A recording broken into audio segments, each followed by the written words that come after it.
श्री स्वामी समर्थ. संकष्टी चतुर्थीचा दिवस आपण गणपती बाप्पाला समर्पित करतो. तर या दिवशी आपण गणपती बाप्पाची पूजा करत असतो. तर आपल्या सनातन धर्मामध्ये कोणत्याही शुभ कार्याची सुरुवात करण्यापूर्वी आपण गणपती बाप्पाला स्मरण करत असतो. तर प्रत्येक महिन्यातील कृष्ण पक्षातील चतुर्थीला संकष्टी चतुर्थीचे व्रत पाळले जाते. तर मार्च महिन्यातील संकष्टी चतुर्थीला भालचंद्र संकष्टी चतुर्थीही म्हटले जाते. तर भालचंद्राचा अर्थ असा होतो की ज्याच्या डोक्यावर चंद्रदेव विराजमान आहे. असे मानले जाते की या दिवशी हे व्रत केल्याने आणि पाळल्याने, गणपती बाप्पाची पूजा केल्याने मोठ्यातले मोठे संकट दूर होतात आणि घरामध्ये सुख समृद्धी नांदते आणि सर्व दुःखातून सुटका होते. म्हणून आपल्याला ह्या संकष्टी चतुर्थीचे औचित्य साधून आपल्याला तुम्हाला मी एक सोपा उपाय सांगणार आहे.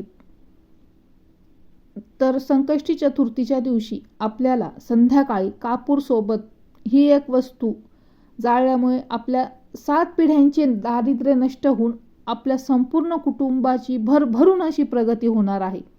तर आपल्याला हा उपाय संध्याकाळी 6 वाजल्यापासून अगदी रात्री 12 वाजेपर्यंत करता येणार आहे. तर काय करायचं आहे, हा उपाय करण्याकरता आपल्याला काय करायची, मातीची पंती घ्यायची. त्या पंतीमध्ये आपल्याला एक सुक्या नारळाची वाटी असते ती ठेवायची आहे, किंवा तो अगदी छोटासा नारळ जे खोबऱ्याची वाटी आहे तर त्याचा एक तुकडा टाकायचा आहे. तर त्यामध्ये आपल्याला काय करायचं आहे, अजून 5 भीमसेनी कापूरच्या वड्या टाकायच्यात आणि 5 लवंग आणि 3 हिरव्या वेलची हे आपल्याला कापूरच्या वड्याबरोबर टाकायचं आहे. तसेच आपल्याला काय करायचं आहे, थोडेसे काळे तीळ काय करायचं, आपल्या उजव्या हातामध्ये घ्यायचे आणि आपल्या घरामध्ये जेवढे सदस्य असतील त्या प्रत्येक सदस्याच्या डोक्यापासून तर पायापर्यंत आपल्याला 7 वेळा हे काळे तीळ उतरायचे आहेत.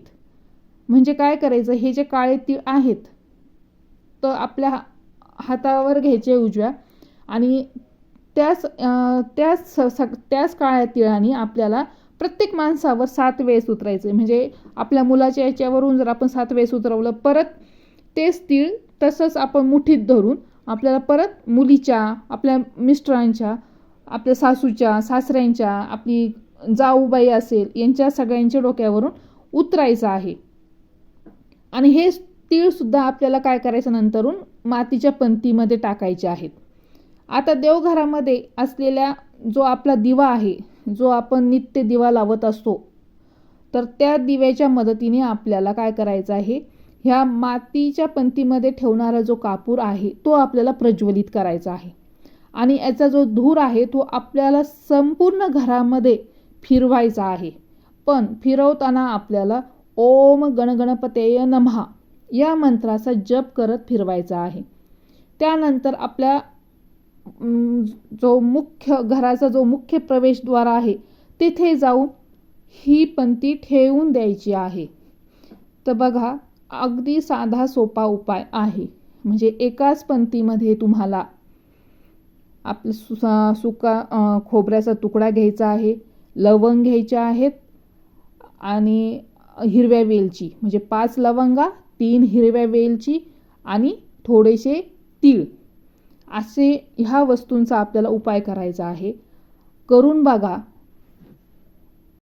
हा उपाय अगदी साधा सोपा उपाय आहे. कारण की कोणत्या ना कोणत्या उपायाने काय होतं, तर घरातलं दारिद्र्य नष्ट होतं, कुटुंबामध्ये सुख समृद्धी येते. म्हणून मी असे छोटे उपाय तुम्हाला सांगत आहे. तर ते तुम्ही नक्की करून पहा आणि अशाच नवनवीन व्हिडिओ उपाय पाहण्यासाठी स्वामी कृपा या चॅनलला सबस्क्राईब करा. श्री स्वामी समर्थ.